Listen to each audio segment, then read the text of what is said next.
تخيل معايا ان عندك جهاز على الشبكه وانت عايز تعرف الجهاز ده عليه ويب سيرفر، عليه اس اس اتش، طيب في خدمات شغاله ولا مفيش حاجه اصلا بتستقبل اتصالات. بدل ما تخمن وتسال نفسك، في اداه واحده تقدر تساعدك تعرف كل ده، والاداه دي اسمها انماب، والنهارده هنبدا نتعلمها من الصفر. بس طبعا مش هقول لك اكتب امر وخلاص، انا عايزك في نهايه الحلقه تبص على نتيجه الانماب وتفهم كل سطر فيها. فيلا بينا.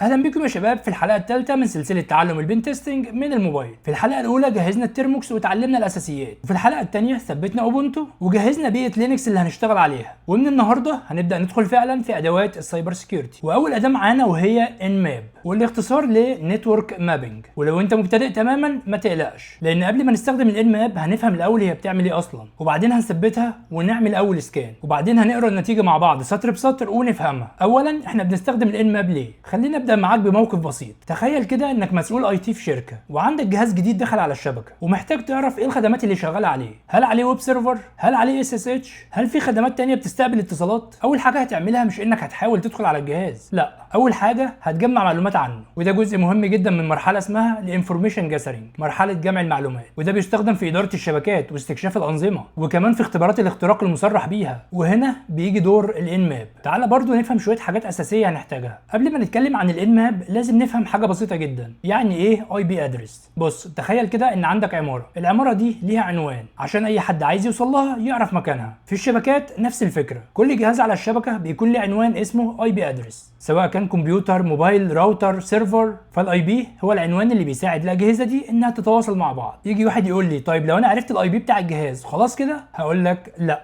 وهنا بقى نيجي لحاجه مهمه جدا. تخيل ان العماره فيها 100 شقه، كل الشقق موجوده في نفس العماره، لكن كل شقه ليها رقم مختلف. نفس الفكره في الشبكات، الاي بي هو عنوان الجهاز، والبورت هو رقم الباب او الخدمه اللي ممكن تستقبل اتصال. يعني ايه بورت؟ خلينا ناخد مثال بسيط. خدمه الويب ال HTTP غالبا بتستخدم بورت 80، وال HTTPS غالبا بتستخدم بورت 443، وال SSH غالبا بورت 22. وخلي بالك من كلمه غالبا، لان ده مش معناه ان الخدمه لازم تكون على الرقم ده. ممكن السيستم ادمنستريتور او مسؤول النظام يغير رقم البورت، لكن دي المنافذ الافتراضيه المشهوره للخدمات دي. يعني ارقام البورتات دي هي الديفولت بالنسبه للخدمات دي، ال HTTP وال HTTPS وال SSH والكلام ده كله، فدي الارقام الديفولت. لكن ممكن السيستم ادمنستريتور يغير رقم البورت زي ما قلنا. تشبيه بسيط جدا، تخيل الجهاز عباره عن فندق، الاي بي هو عنوان الفندق، والبورتس دي هي ارقام الابواب. انماب بقى بتحاول تعرف انهي ابواب بتستقبل اتصالات، وده هو اساس الفكره. هل الانماب بتخترق الجهاز؟ وهنا لازم نصحح مفهوم مهم جدا. ناس كتير اول ما تسمع انماب تفتكر انها اداه اختراق، لكن لا.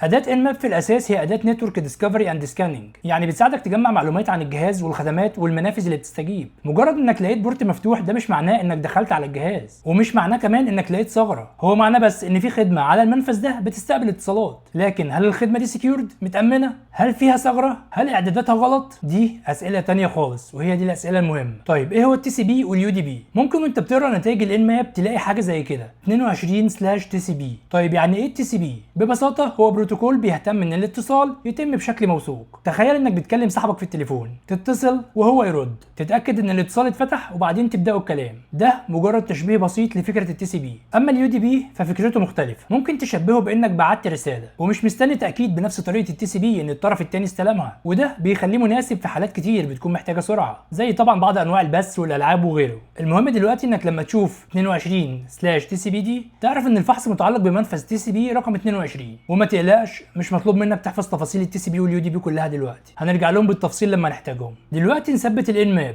بعد ما فهمنا كل الاساس اللي احنا محتاجينه، دلوقتي نبدا التطبيق العملي. طيب هنفتح الترموكس، واول حاجه هنعملها زي ما اتعودنا ان احنا هنعمل ابديت وابجريد. طيب هنكتب باكج ابديت اند باكج ابجريد مسافه -y وانتر. طيب هنستنى شويه لحد ما يخلص، قلنا طبعا ده بيعتمد على سرعه النت عندك. بعد كده هنيجي ونثبت الانماب، فهنكتب باكج انستول انماب وانتر. ولو سالك do you want to continue yes وانتر، ونسيبه لحد ما التثبيت يخلص. بعد التثبيت خلينا نتاكد ان الانماب اتثبتت فعلا، فهنكتب انماب -version وانتر. لو ظهر لك رقم اصدار الانماب يبقى تمام، الاداه جاهزه. او السكان. دلوقتي احنا وصلنا لاول تجربه فعليه، لكن قبل ما نعمل سكان مهم جدا تستخدم الانماب على جهاز انت تملكه او لاب تدريبي او نظام ليك تصريح بفحصه، ده طبعا علشان نتعلم مع بعض بشكل امن، ما تعملش سكان عشوائي كده. احنا هنا هنستخدم scanme.nmap.org، وده هدف تدريبي مقدم من مشروع الانماب للاستخدام في التجارب، فعادي ان احنا نستخدمه علشان نعمل عليه اي سكان احنا عايزينه.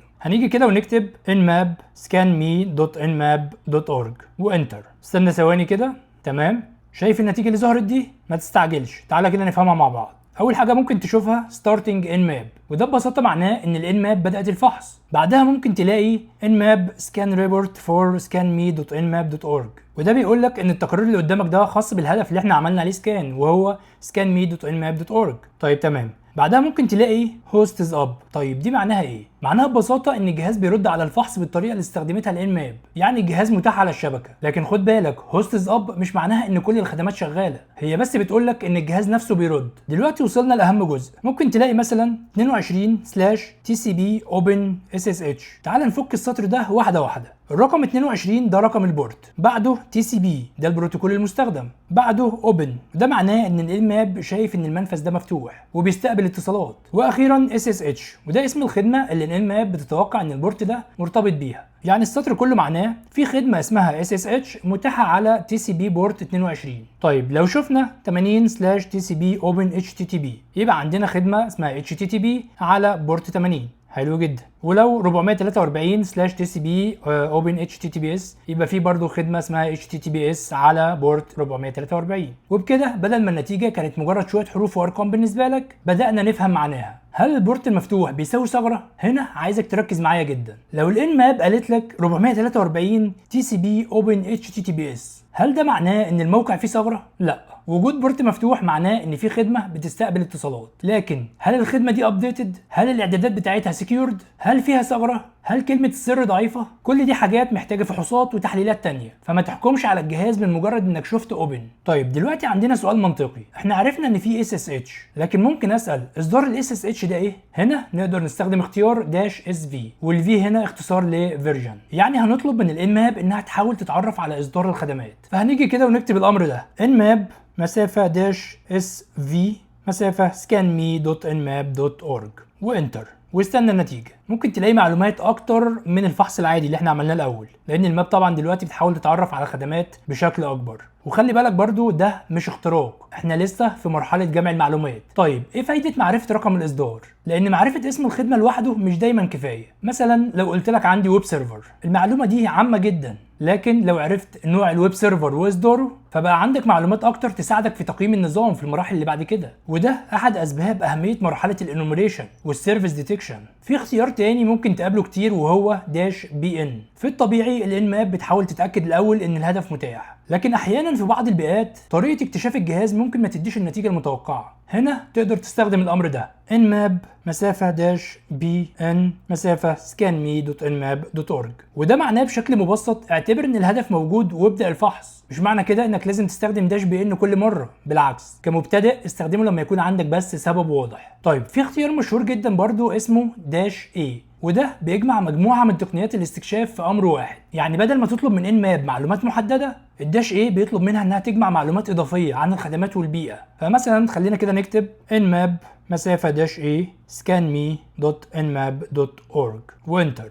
لكن هنا عندي نصيحة مهمة جدا، ما تستخدمش الداش ايه لمجرد انك عايز تعمل سكان وخلاص، لان كل ما تطلب معلومات اكتر الفحص ممكن ياخد فترة اطول ويولد حركة اكتر. ففكر الاول انا محتاج اعرف ايه، وبعدين اختار الفحص المناسب. المحترف بيعمل ايه؟ ودي قاعدة عايزك تفتكرها طول السلسلة. المحترف مش هو الشخص اللي حافظ 100 امر، المحترف هو اللي فاهم انا محتاج ايه وبناء عليه بيختار الامر المناسب. لو محتاج تعرف المنافذ فقط ابدأ بفحص بسيط، لو محتاج تعرف اصدار الخدمات استخدم -SV، لو محتاج معلومات استكشاف اضافية ممكن تستخدم -A، لكن وانت فاهم ايه اللي بتطلبه وليه. طيب مش هسيبك تتفرج عليها وبس، انا عايزك تعمل اول تشالنج بنفسك. لو عندك جهاز كمبيوتر بقى، لابتوب او حتى لاب فيرتشوال ماشين، اعرف الاي بي بتاعه وبعدين اعمل عليه سكان باستخدام الانماب، وبعدها حاول تجاوب على 4 اسئله. اول سؤال، هل الجهاز بيرد؟ تاني سؤال، في كام بورت مفتوح؟ ثالث سؤال، كل بورت مفتوح مربوط بأنهي خدمة؟ رابع سؤال، هل النتيجة منطقية بالنسبة للجهاز؟ مثلا لو انت عندك ويب سيرفر فعلا، هل ظهور خدمة HTTP و HTTPS منطقي؟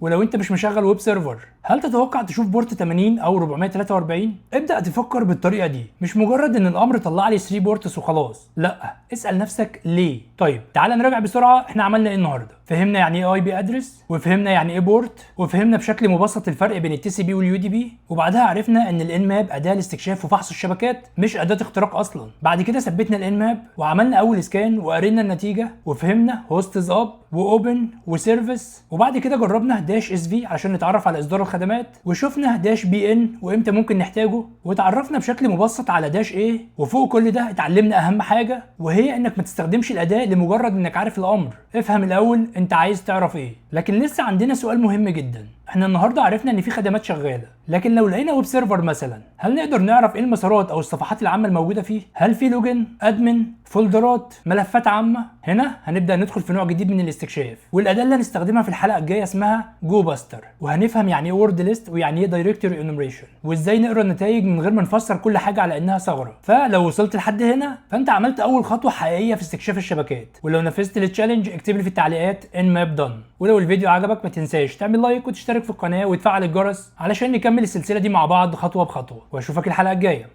سلام.